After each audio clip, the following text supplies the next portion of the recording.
আসসালামু আলাইকুম প্রিয় দর্শক, দেখতে পাচ্ছেন একটা উখ ক্ষেত। এটাকে আসলে এক একজনের ভাষায় এক একটা বলে, এক এক ডিস্ট্রিক্টের ভাষায়। কেউ বলে উখ, কেউ বলে আখ, কেউ বলে গ্যান্ডারি। এটার আসলে সঠিক নাম হচ্ছে আখ।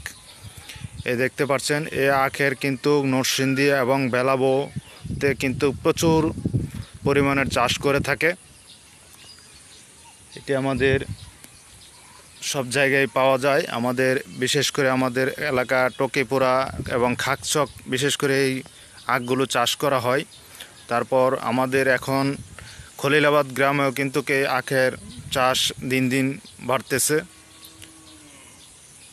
প্রায় অনেক খ্যাতি এখন হয়েছে, আপাতত করতেছে। প্রায় অনেক লোকে এখন চাষ করতেছে এই আখ ক্ষেত।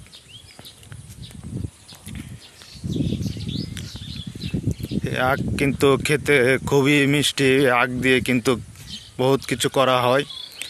এক সময় সবচেয়ে বেশি যেটা হতো, এই আখ দিয়ে আখের গুড় বানানো হতো, কিন্তু এখন কিন্তু আখের গুড় আর নাই বললেই চলে।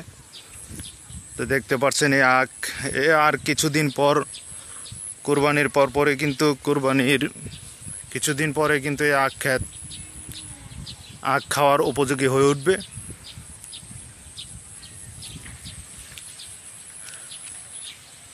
দেখতে পাচ্ছেন এই উখ ক্ষেত, এটি কিন্তু প্রায় এক বৎসরে একটি ফসল হয়ে থাকে।